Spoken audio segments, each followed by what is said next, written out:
Hi, I'm Terry, and I've been attending Sovereign Grace Reformed Church Tiverton for 1 year now. And here on the church YouTube channel, I would like to share with you my experience of moving from the Church of England, where I'd been for 20 years, to the Reformed faith. To begin with, I would like to just explain how I ended up being in the Church of England in the first place. And you see, I was converted in the Church of England in 2001. And the way that happened was in 2001, I didn't know God at all. I'd grown up in the Roman Catholic tradition and then walked away from that. And in 2001, I was at a rock bottom kind of situation in my life. I really knew that I'd come to the end of myself. And it was the circumstances of my life had brought me very low.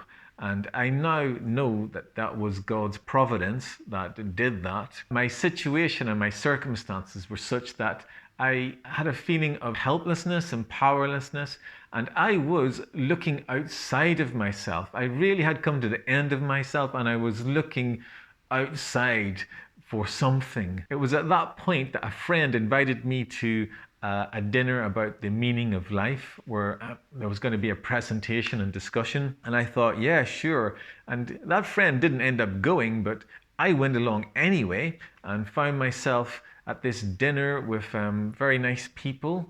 And then this chap got up to give this presentation, and he said, this is about answering the question, who is Jesus?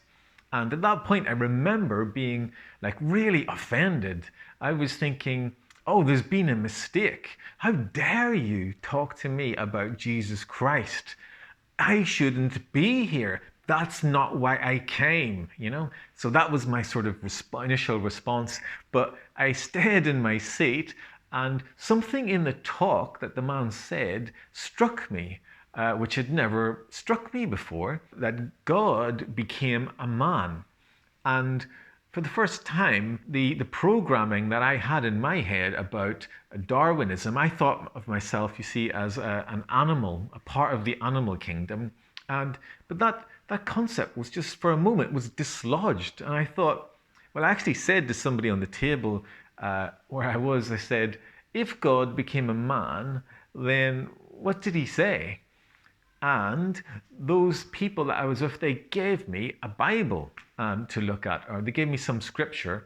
And I took that at home, and I remember reading that in my bedroom that night. I just remember the scriptures just cutting me to the heart.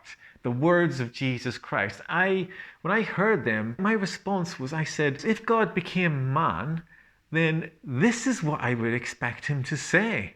The words were just captivating, and what really appealed to me was the demands that Jesus Christ made on my soul, the demands that I must deny myself, take up my cross and follow him, that complete demand of everything. You see, that appealed to me because I was so exhausted. I was looking for somewhere to put my soul. I had tried so many things. I had really tried exploring science, the concept that life can be explained and actually the meaning can come from scientific sources. I really explored that as a young man. And then when that didn't work, I morphed into hoping that maybe I could help the world and find a project to do, scientific project, and that didn't work either. And I ended up just pursuing hedonism, and then it even turned into a nihilism. I just committing myself to that life is meaningless, that no meaning can be found. And it reached a point where I couldn't do it. I needed to abandon it. I was scared, of where this was going. And here I was with Jesus Christ demanding words. And at that point, I remember thinking, at long last, here is someone that I can trust, the person who's speaking these words with my soul. I don't need to look anymore. Another bit of scripture that resonated with me was the man from Gadarenes whom Jesus had cast out from him a legion of demons. And this man had been someone who, the scripture describes him, he lived out alone among the tombs, cutting himself with stones. After his interaction with Jesus Christ, the people of the area came and saw, to their shock, they saw this same man sitting there clothed and in his right mind. And that man whom the demons had been cast out of wanted then to just follow Jesus, and he was going to follow Jesus into this boat, and Jesus said, no, you're going to stay here and just preach and tell this gospel to the people around you.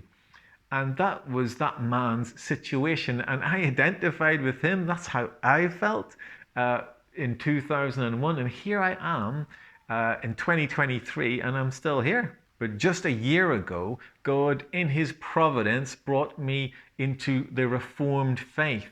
And I have been under that teaching for 1 year now. And I can tell you that the way I experience this is the first time that I have had biblical teaching. The previous 20 years, it was not the Christianity of the Bible. And yet I was converted in that environment. Little did I know the environment in which I was converted was unbiblical and not the Christianity of the Bible. And that course that I had attended was the Alpha course, which I now know does not contain the gospel, but I was converted, you see, from reading the scriptures at home in my bedroom, I understand. And that church that I attended was a Church of England church that was extremely far from the teachings of the Bible.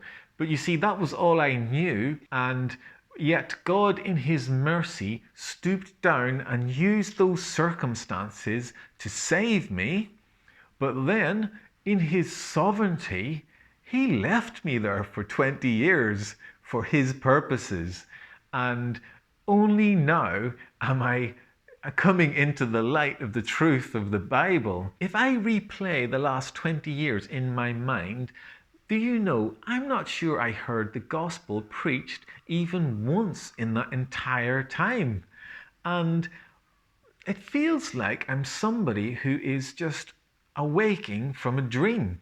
And when I look back, that Christianity that I was a part of for 20 years, it seems like an illusion of Christianity.